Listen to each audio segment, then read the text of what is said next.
It is my honor to introduce the Governor of the great state of Wisconsin, the Honorable Tony Evers.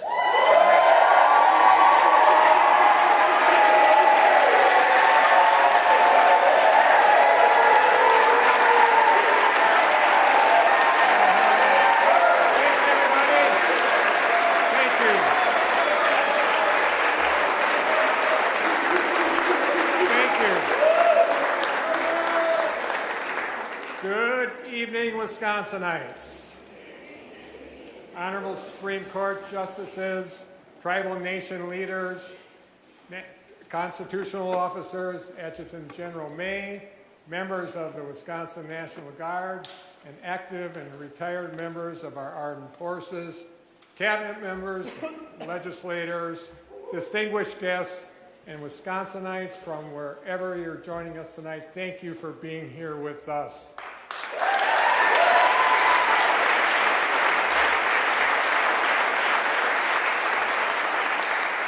I'm Tony Evers, and I'm so grateful and proud to be the 46th governor of the great state of Wisconsin. Thank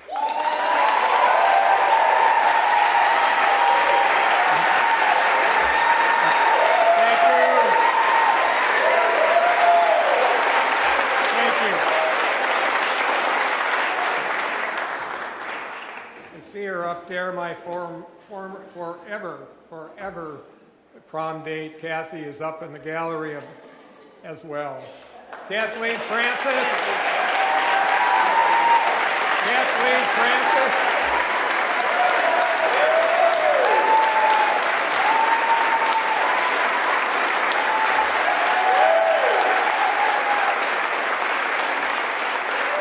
Kathleen Francis, you are the cream to fill my cream puff. And I love you more every day. Thank you so much, Kathy. We begin a new year. We begin a new year with a new legislature elected under new fair maps.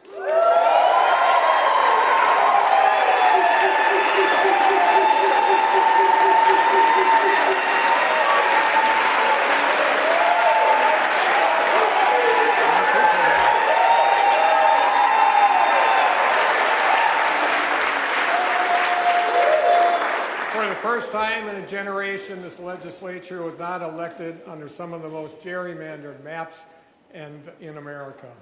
I am hopeful this will mean more collaboration, more partnership, a little less rancor, and a renewed commitment to do the right thing for the people of Wisconsin. And that's great news. It means we can work together to make bipartisan progress on critical priorities like reforming our justice system, fixing our roads, funding our public schools, and expanding access to affordable housing.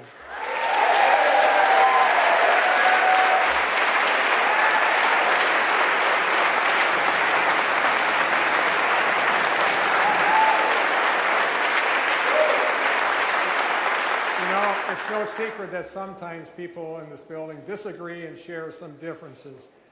Never with me, of course.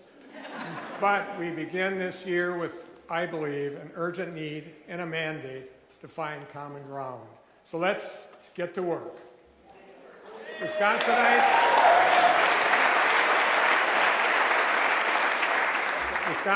I begin tonight with good news.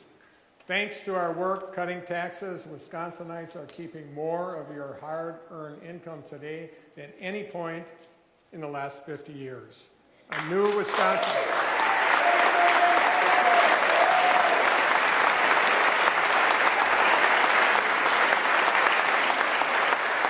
Now get this, a new Wisconsin policy forum report says Wisconsin's state and local tax burden dropped to a record low in 2024. The state and local taxes Wisconsinites pay as a share of your income is the lowest it's been in over half of a century. Think about that.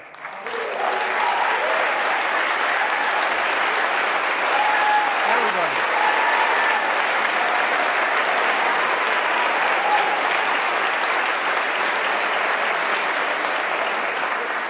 Just 2 decades ago, Wisconsin was in the top 5 states for our tax burden and the taxes Wisconsinites paid as a share of their income.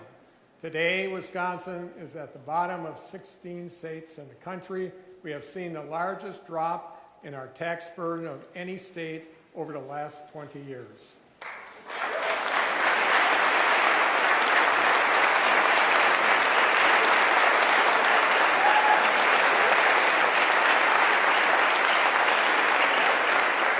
Cutting taxes has been a bipartisan priority for over the last 6 years. I have proposed the middle-class tax cuts in every budget I've introduced as governor, and the legislature sent me back some proposals I agreed with, including one of the largest tax cuts in state's history. All told, through the income tax cuts I've signed into law, the most Wisconsinites have seen a 15% income tax cut or more, and the folks will see a $1.5 billion in tax relief each year, primarily targeted to the middle class.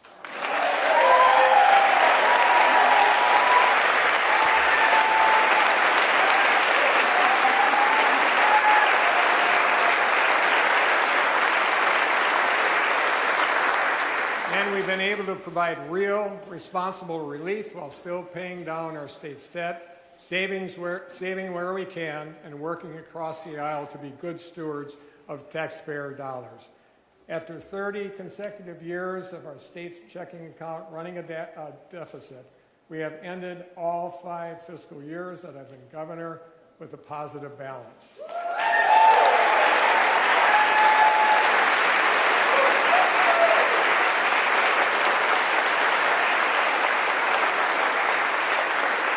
In Wisconsin, our workforce has never been stronger. I declared 2024 the year of the worker in Wisconsin because we wanted to address the workforce challenges that have plagued our state for generations to make it a top priority. And here are the results so far. In 2024, we reported 9 counties with the lowest rates of unemployment on record. We had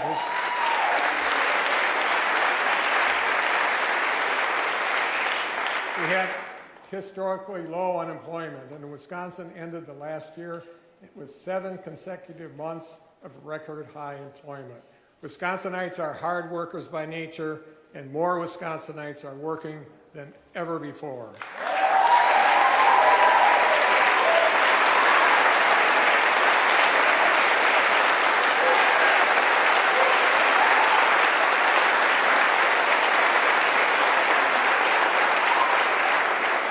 And we want Wisconsin workers to be ready for the 21st century. For the 2nd consecutive year, we hit an all-time high of nearly 10,000 youth apprentices and had record high employer participation. And we had the highest enrollment ever in our registered apprenticeships programs, a 100-year history for the 3rd year in a row.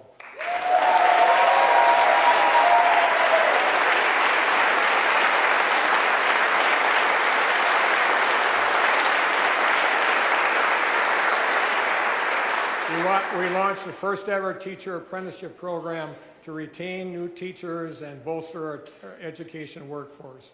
We created new youth apprenticeship pathways from law enforcement and fire prevention to early childhood education. And we're partnering with over 20 bipartisan states through the U.S. Climate Alliance to train 1 million new registered apprentices nationwide with a focus on climate and clean energy fields over the next decade.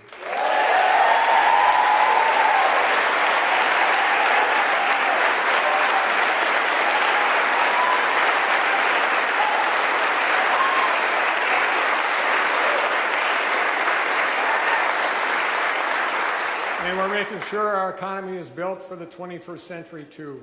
In 2024, we launched the largest public-private investment in Wisconsin startups and entrepreneurs in the state history. We also welcomed billions of dollars in investments from global companies, including Microsoft, Eli Lilly and Company, and Kikkoman, among others, that will create thousands of jobs here in Wisconsin. Businesses partnering with our administration last year committed to more than $2 billion in capital investments, the highest level ever in the last decade.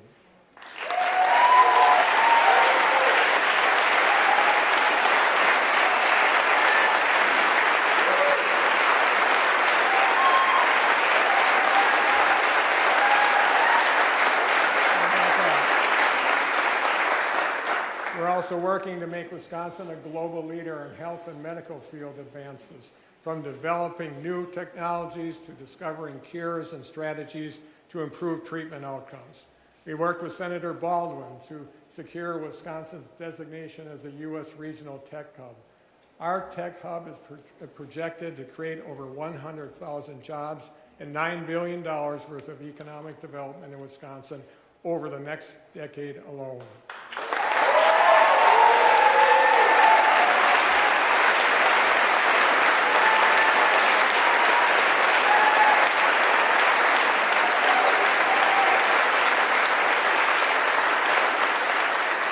And Wisconsinites, thanks to our hard work, state government is working smarter and faster than ever before.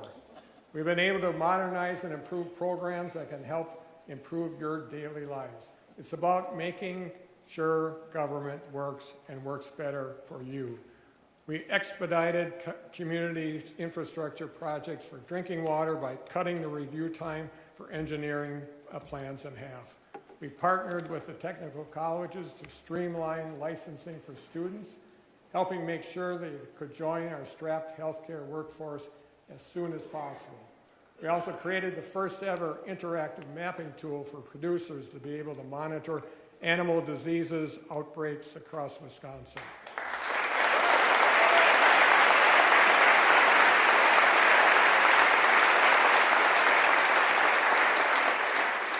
After I directed investments to bring our state's licensing system into the 21st century, folks can now apply for or renew their professional licenses online. And get this, Wisconsinites no longer will have to use a fax machine to send in some of their materials. For those of you who are wondering what the heck a fax machine is, folks, that's the point.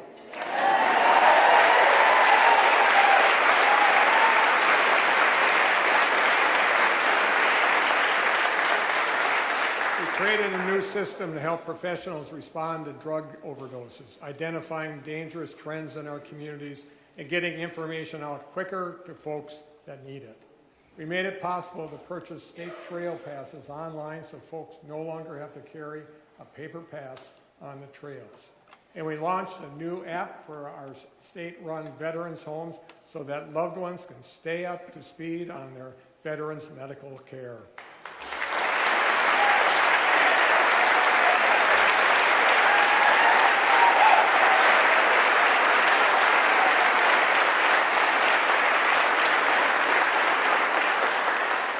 Wisconsinites were also saving your tax dollars along the way by shrinking our bottom line. We're working to consolidate building space across state government. And by downsizing and expanding remote work options, we've made it even easier for Wisconsinites to join our state workforce regardless of where you live. Our plan is projected to save taxpayers over $7 million every year by delivering another $500 million in savings from deferred maintenance costs.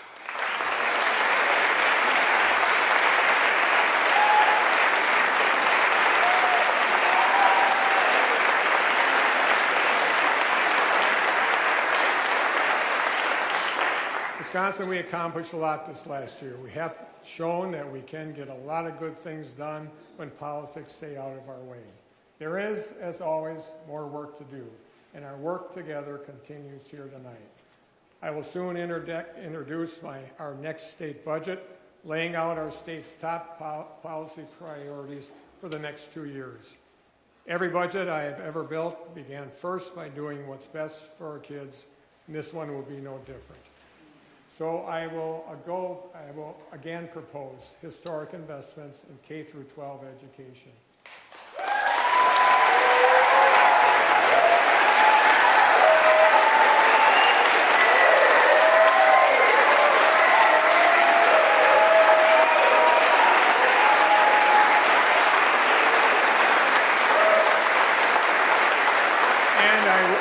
And I will again ask Republicans and Democrats to join me in doing what's best for our kids by making meaningful investments in public education at every level, from early childhood to our UW system and our technical colleges.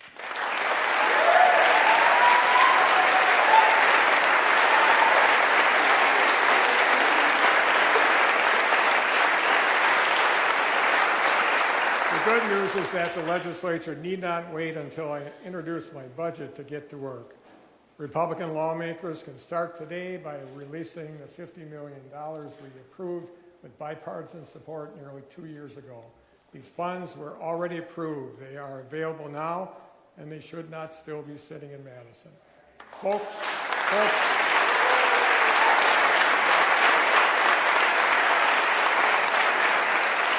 our kids and their future are too important for politics.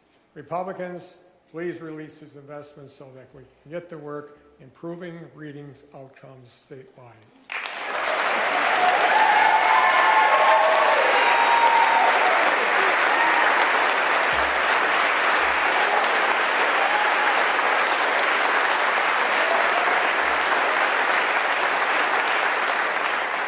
We have to do more to improve outcomes for our kids. And yes, that means making meaningful investments in our public schools.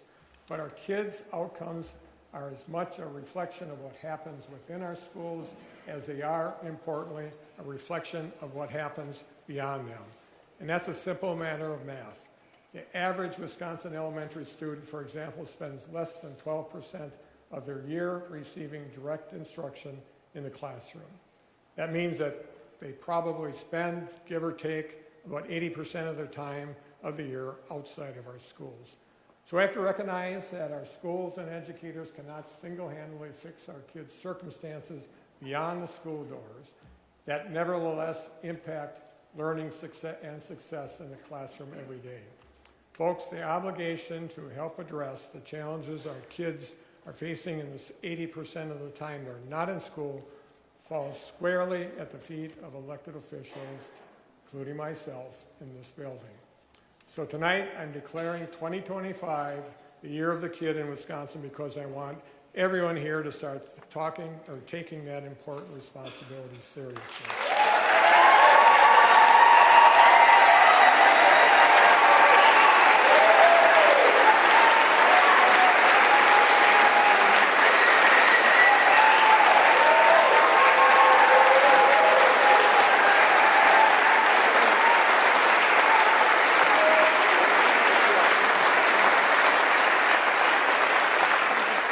I will keep saying this until the folks in this building finally hear me. If we want to improve our kids' outcomes, then we have to shorten the odds.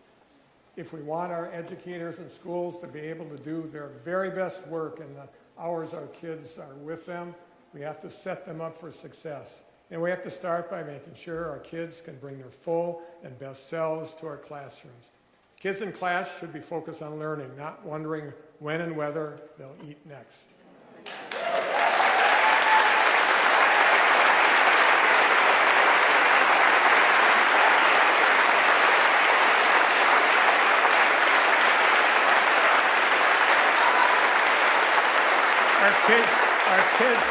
Our kids should never go hungry, period, but especially not at school. In the year of the kid, the budget I will introduce next month will again include my Healthy Meals, Healthy Kids initiative.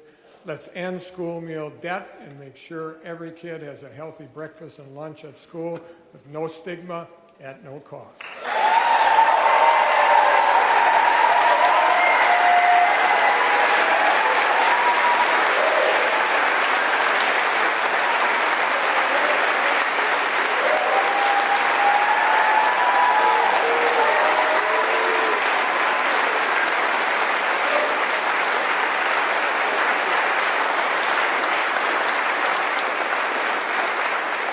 Start treating our state's mental health crisis with the urgency it requires.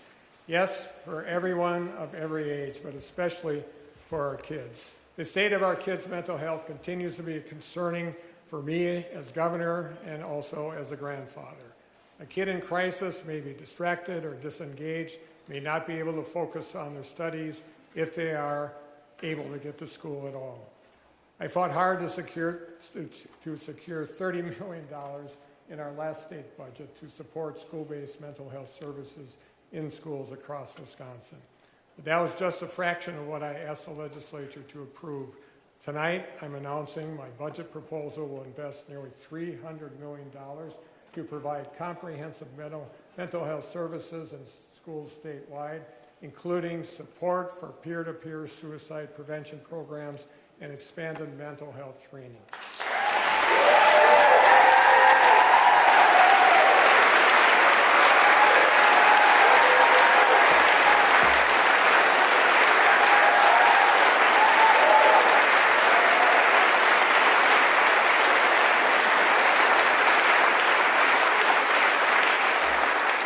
Making sure our kids are healthy, physically and mentally, is a crucial part of improving outcomes in our classrooms. But we have to connect the dots between school achievement and the challenges our kids are facing at home and in our communities. Take lack of access to clean and safe drinking water as an example. There is no safe level of lead exposure for kids, none. According to the CDC, even the smallest exposure can have serious long-term consequences and can even, quote, reduce a child's learning capacity, ability to pay attention, and academic achievement, end quote.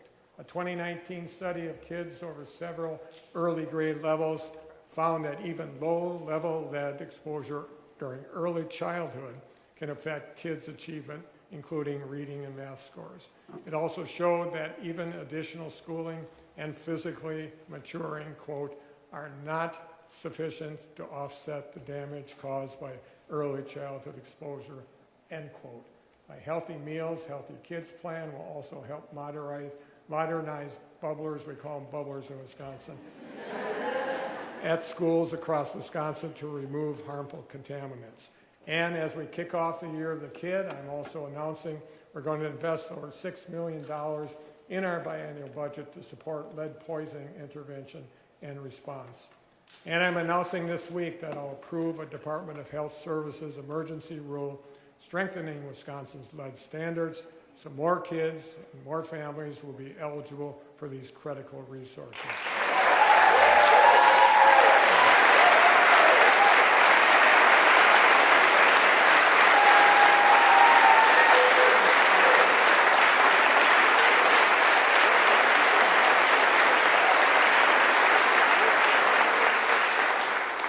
With each day of inaction, addressing harmful contaminants in our water grows more and even more expensive. So I'm announcing tonight that I've directed an additional $5 million to continue our work getting harmful contaminants out of water wells in 2025, the Year of the Kid.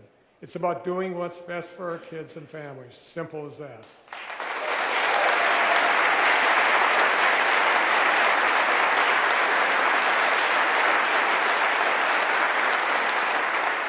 We want our kids to bring their best and full selves to our classrooms. Elected officials have to start acknowledging how policy decisions and investments, or the lack thereof, here in this building affect kids, families, schools, and communities across Wisconsin every day. Whether or not kids and families have access to safe, reliable housing affects kids at school. Whether or not kids and families have a way to safely and efficiently travel to and from home and work affects kids at school. Living in a traumatic or unsafe home environment affects kids at school. Lack of access to preventive health care and dental care and eye care affects kids at school. The state cannot continue to shirk responsibility for the 80% of time our kids are not in our classrooms. That 80% falls on us.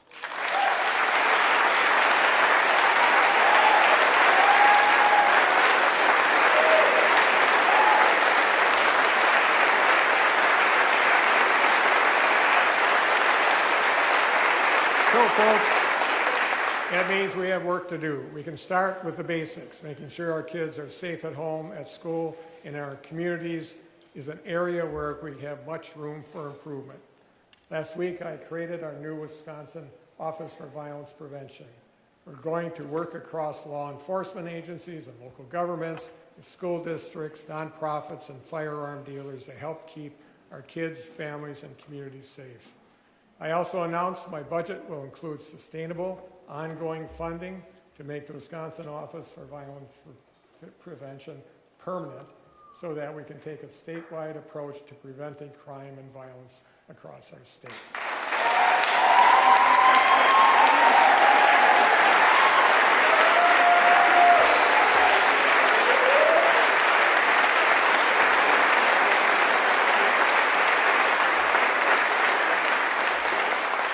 I will again be proposing significant investments in our next state budget to expand access to mental and behavioral health services across our state. Those investments should receive bipartisan support. We also have to make sure crime victims, survivors, and their families have the support they need to recover. I directed millions of dollars to keep the Victims of Crime Act providers afloat when the federal funds were cut. Tonight, I'm announcing I'm investing $66 million to support services for crime victims in our next state budget.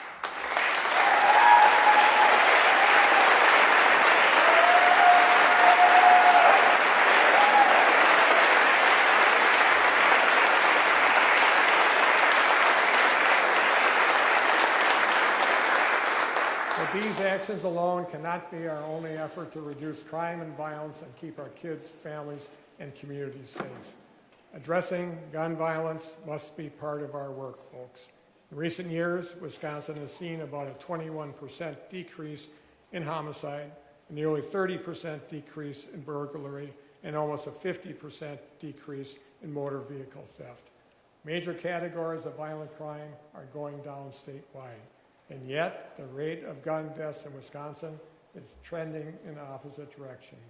According to Everytown for Gun Safety, the rate of gun deaths increased in Wisconsin by 54% between 2014 and 2023, compared to a 34% increase nationwide over that same time period.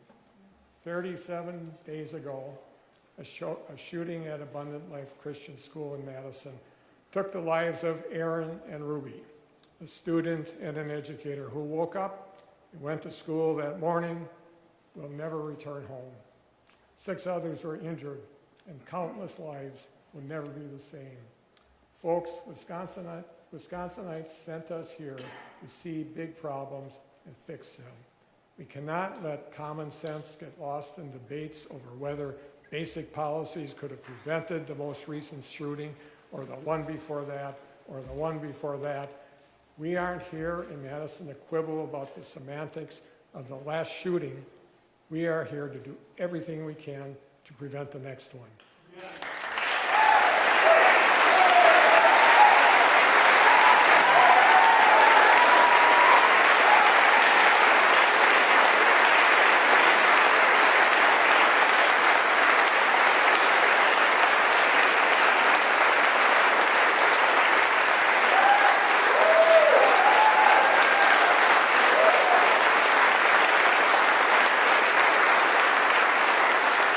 So we can do better than doing nothing. This legislature must do better than doing nothing.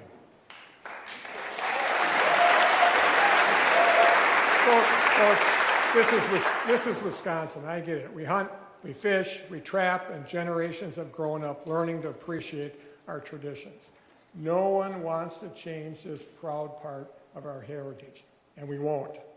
But we do not have to choose between respecting the Second Amendment or keeping kids, schools, and streets and communities safe. We can do both. And the truth is this: the vast majority of Wisconsinites, including gun owners, agree. So let's start with 2 basic policies we already know Wisconsinites support. We can take easy, simple steps to keep guns out of the hands of dangerous people. Let's ask everyone to play by the same set of rules. Let's close the loophole so that everyone goes through a background check, no matter what kind of firearm they are buying or where they are buying it.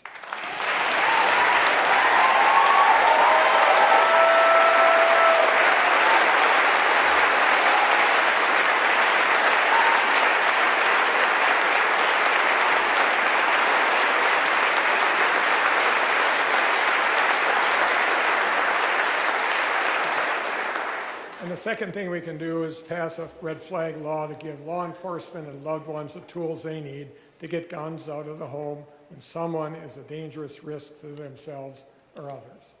Just last month, we saw how crucial red flag laws can be to prevent tragedy.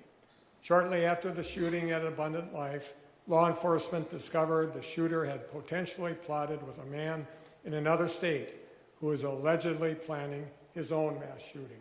Because he lives in a state with a red flag law enforcement was able to get an emergency protective order requiring him to surrender his firearms before he could move forward with his plan. Their quick work almost certainly saved lives. Without red flag laws, law enforcement in Wisconsin are often unable to intervene unless a crime has already been committed. At that point, sometimes it's too late. We have to change that. So let's do what an overwhelmingly majority of Wisconsinites, including our gun owners, believe we should. Let's give law enforcement and loved ones the tools they need by passing a red flag law here in Wisconsin.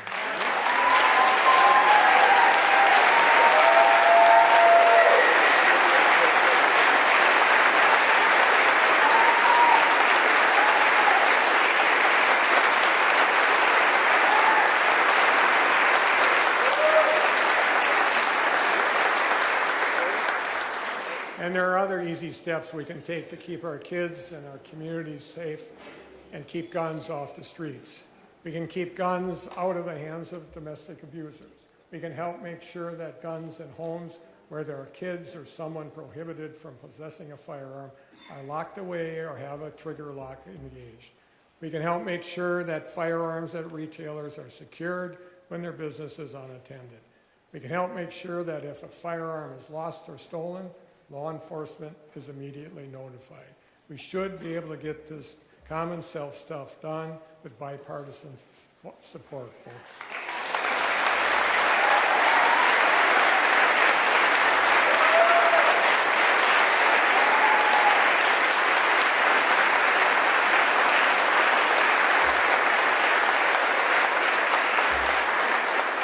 A lot of our work is not just to prevent people from hurting others, but to make sure people are safe from hurting themselves. These next two policies are personal for me, as I know they are for folks who are here and tuning in at home. Please know that if you or someone you know is struggling, help is always available. You can call or text 988 or visit 988lifeline.org to get free confidential help anytime, 24/7. Just 3 years ago, as I delivered my State of the State address, State Representative Jonathan Brostoff sat right there in one of these seats. Jonathan had a heart of service. He was always working to make someone else's life just a little bit better. As a fierce and advocate as Jonathan was, he was still always eager to learn about and understand others in order to bridge divides. At the end of last year, Jonathan died by suicide. We are so deeply saddened that he is no longer with us. Jonathan's wife, Diana, and his parents, Phyllis and Alan, are here with us in the gallery tonight. Please stand and join me in recognizing them.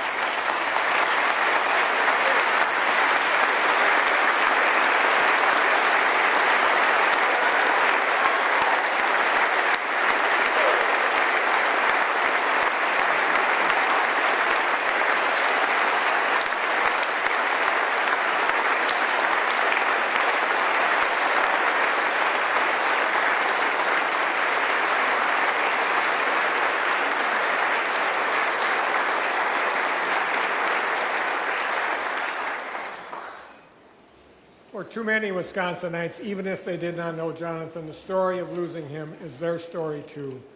Kathy and I share that story. The families, friends, and co-workers of veterans, farmers, construction workers, and law enforcement officers, and so many others share that story. Kids, classmates, parents, grandparents, loved ones, and friends in every corner of our state, they share that story. This heartache has become far too often. Wisconsin in 2022 reported 932 deaths by suicide, according to Department of Health Services report, nearly 60% of which involved a firearm. These are statistics we cannot change because those are souls we cannot bring back. But there is more we can do today to save lives tomorrow. If you talk to someone whose loved one died by suicide, many will tell you that their loss was not a foregone conclusion. that maybe, just maybe, if the person they loved had just made it through one more dark night to see with certainty that the sun would rise again, things could have ended up differently. Tonight, I am asking this legislature to give the family and the next one and the family after that hope for that same opportunity.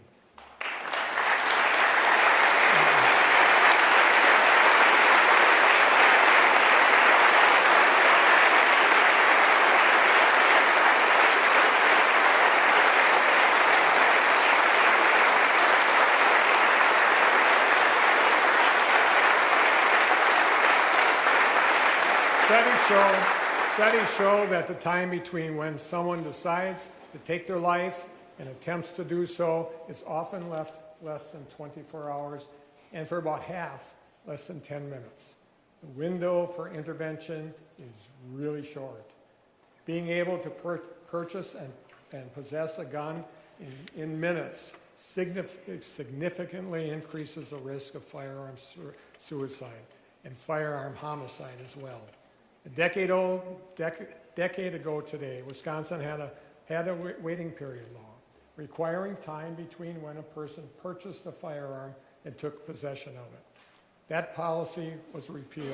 It's time for Wisconsin to return that common sense policy. Tonight I'm announcing I will be asking the legislature to restore the 48-hour waiting period in Wisconsin in our next state budget.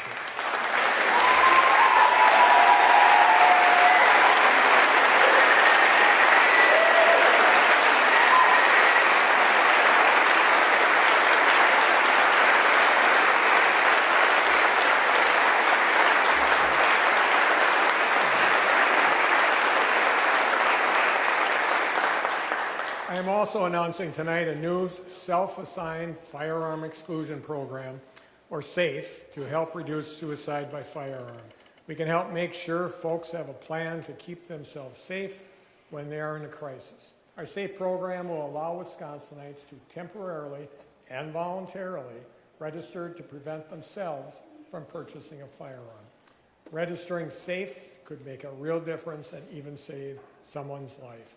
Let's get this done.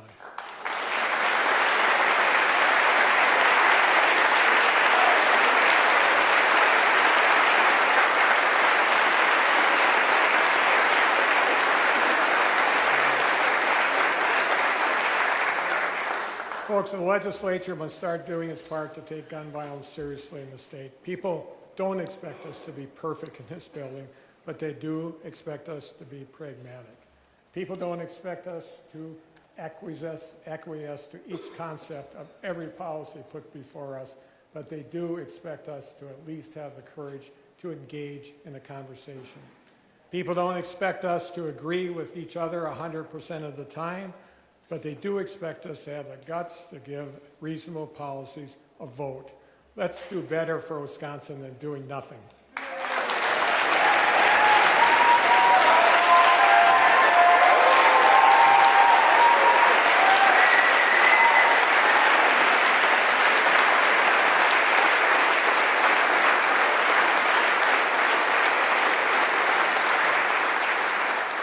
Kathy and I raised 3 kids, including twins.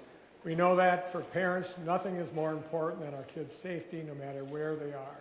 So keeping our kids, families, schools, and communities safe by reducing crime and gun violence should be a top priority for us in this year of a kid. Kathy and I also remember working to make ends meet so that our kids were not just safe, but had food on the table, a warm bed to sleep in, and clothes on their back. So a critical part of our work, doing what's best for our kids in the year of the kid, must be supporting the parents and families who raise them. There are a lot of ways we can lower everyday out-of-pocket costs to make sure Wisconsinites and working families can afford basic needs. So I have good news. The plan I am announcing tonight will support our economy and our workforce, lower out-of-pocket costs for working families and Wisconsinites, and help give folks a little breathing room in their household budgets.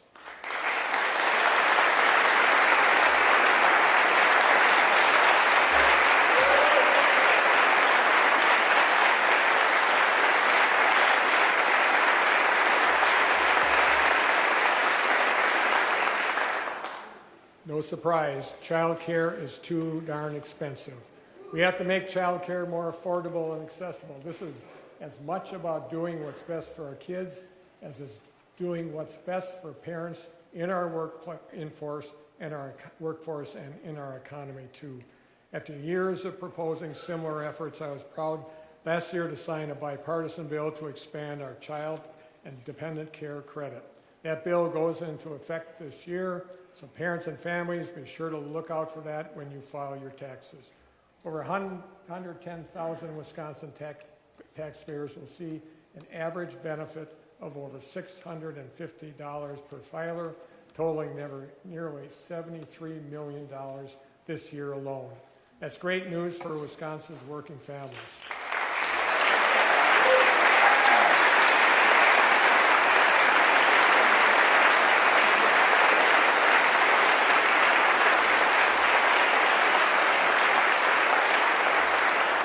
But we have to do more to lower the out-of-pocket costs working families are paying for child care every day. A 2023 report showed child care costs in Wisconsin can consume 18 to 36% of a family's household income. If those parents are under 25 and have 2 kids in child care, it's closer to 70%. The cost of putting 2 young kids in child care costs more than the average rent or mortgage in Wisconsin and exceeds the annual cost of tuition to send 2 students to the University of Wisconsin-Madison. And even if folks can find and afford care, families may be waitlisted for months. Child care providers across Wisconsin surveyed last fall had 48,000 kids on a wait list, with nearly 60% of providers having unutilized capacity, often because they needed more workers. Child care providers are stuck increasing costs while keeping classrooms closed and serving fewer kids as wait lists grow. Getting providers up to full capacity would mean serving another 33,000 kids. Wisconsin's child care crisis affects not only our kids, families, and child care providers, but our state employers, workforce, and economy too. I've repeatedly proposed plans to lower the cost of child care, of which Republican lawmakers rejected. So I directed $170 million in emergency funding to keep our child care industry afloat. But folks, that was 15 months ago. We must do better than nothing when it comes to making child care more affordable. Our state budget will, once again, include sustainable, ongoing funding to make sure our child care counts program permanent, including investing over $500 million aimed at lowering child care costs, supporting this critical industry, investing in employer-sponsored child care.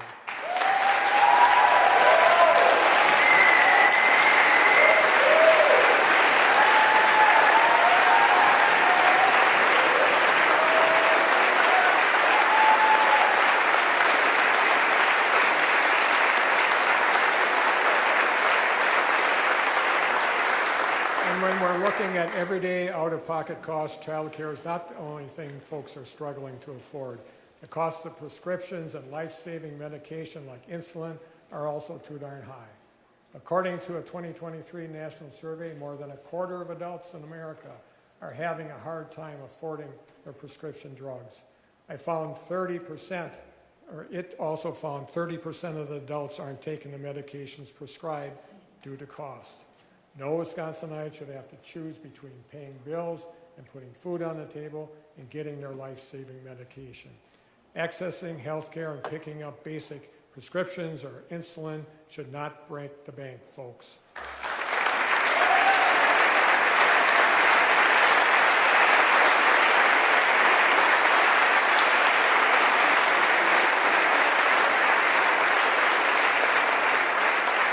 So let's work to lower the cost of prescriptions and protect consumers from price gouging on life-saving medication. Through my Less for RX plan, I will again ask Republicans and Democrats to work together to approve new state programs aimed at setting price ceilings for prescriptions and improving oversight of drug companies to make sure Wisconsinites are getting a fair shake. Let's remove the sales tax on over-the-counter medications and cap the copay on insulin at $35 while we're at it.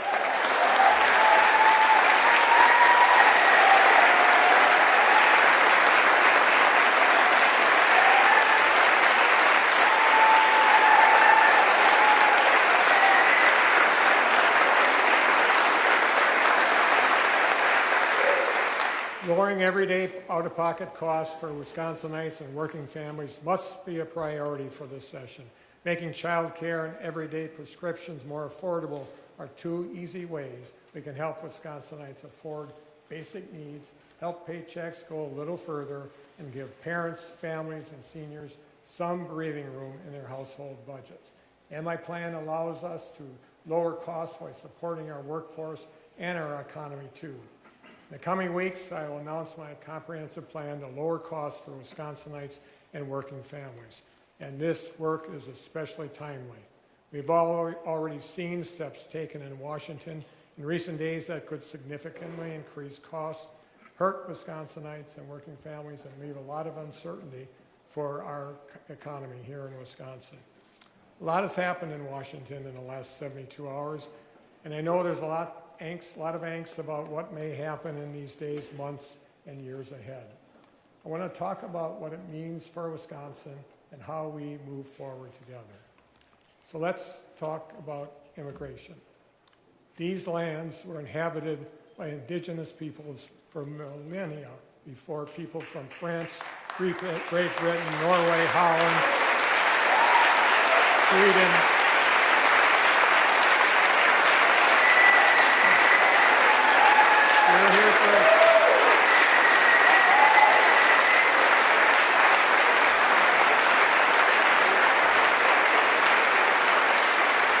They were here before people from France, Great Britain, Norway, Holland, like my wife's father, Sweden, Germany, and regions the world over. They came and settled here in a state as we now know and love it. Wisconsin began as a land of many people, of many origins, each important, and none any better than any other. And that is still who we are 177 years later. The state of Wisconsin was born of immigrants, but today there are those who would have us forget that fact. There are those who would have us rewrite the story of ourselves, and they would ask us to believe in a distorted and dishonest history. They would have us abandon the values that made us who we are as the people whose blood, love, and labor make our state great. We cannot, and we will not. Wisconsinites are honest people. We tell the truth. So in this building, let's do the same, and let's move past partisan rhetoric. Let's agree to be honest about the fact that in this state, some of our state's largest and most important industries have always welcomed the hard work of immigrants. Let's agree to be honest.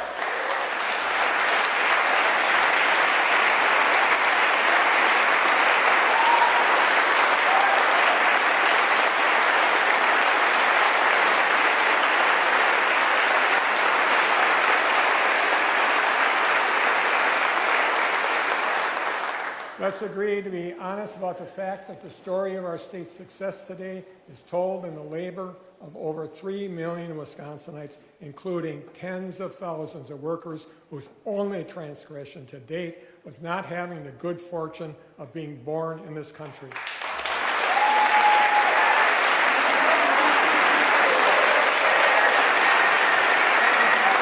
Let's agree that we can continue. Let's agree that we can continue to be a state that enforces our laws when and if they are broken, but still embraces our shared history and all those who have helped write our Wisconsin story, from our native nations to the generations of immigrants who came after. And let's agree that if you work, obey the law, pay taxes, and contribute to our communities, and play by the rules just like everyone else, you should have a fair shot at continuing to pursue the American dream.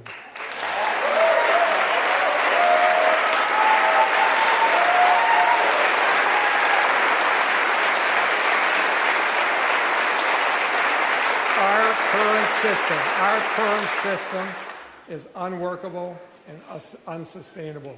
There must be bipartisan work towards a solution that builds upon the strength of our country without threatening our economy's success. Wisconsin, we cannot allow reckless decisions in Washington to stymie our Wisconsin economic momentum. We cannot stall our progress towards fixing the problems that have plagued our state for generations. We cannot afford to lose the prosperity for posterity that we've worked hard to build together. I have always been willing to work with anyone who is willing to do the right thing for the people of Wisconsin, and that has not changed. But I will not compromise on our Wisconsin values, treating people with kindness, dignity, empathy, and respect. And I will continue to deliver on my promise to fight for the values and priorities that I have every day as your governor.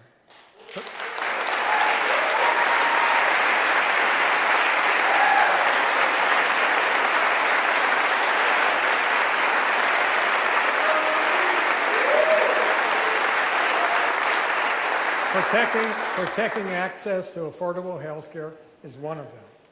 The Affordable Care Act ensures coverage for millions of Wisconsinites, including folks who have pre-existing conditions. Women are no longer charged more than men. We no longer have annual or lifetime limits on the care patients receive. So I promise you this, I'll fight every effort to repeal the Affordable Care Act, just as I have done since day one as governor.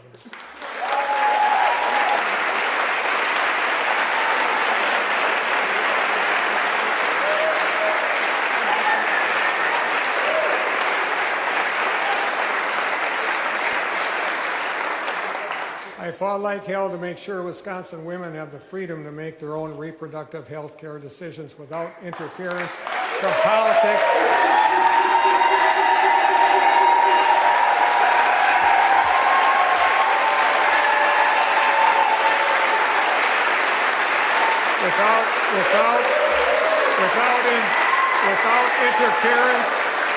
Without interference from politicians in this building who know nothing about their life, their faith, or their circumstances, and I fought like hell to restore access to safe legal abortion in Wisconsin.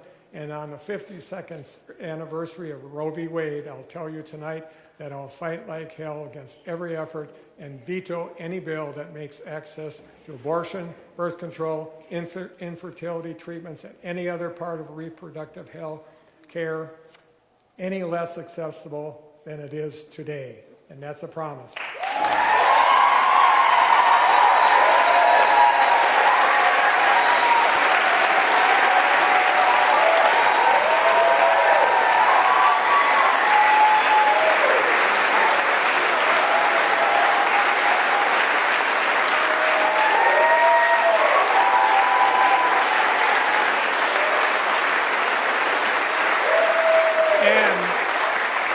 Wisconsin will continue to be bold on clean energy, fight the climate crisis, and create good-paying jobs in innovative industries of the future. Because in Wisconsin, we know we can't afford to choose between mitigating climate change and protecting our environment or creating jobs and economic development. We must do both. So we will continue our work to do right by our kids by leaving a world better place and a world than the one we inherited.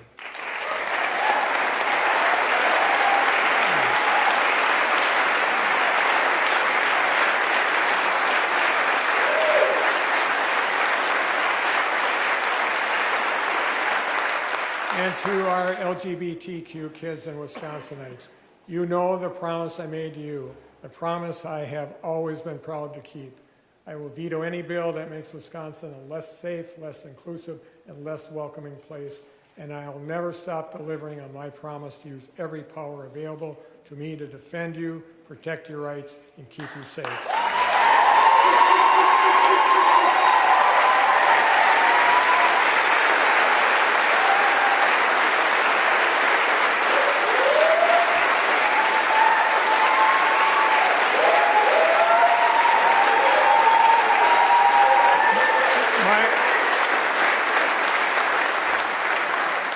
My promise to the people of Wisconsin has always been to be a governor who works for all Wisconsinites, who does the right thing when it matters most.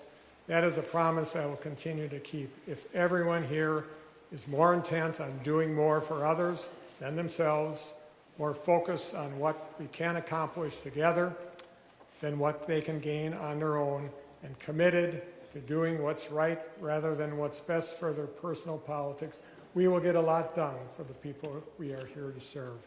We must continue to make smart, strategic investments while staying within our means. We must continue to invest in needs long neglected while still finding ways to save where we can. And we must continue to go as ever forward together. So let's get good things done for the people of Wisconsin this year, and let's get back to work. Thank you, and on Wisconsin. UW Marching Band, take it away.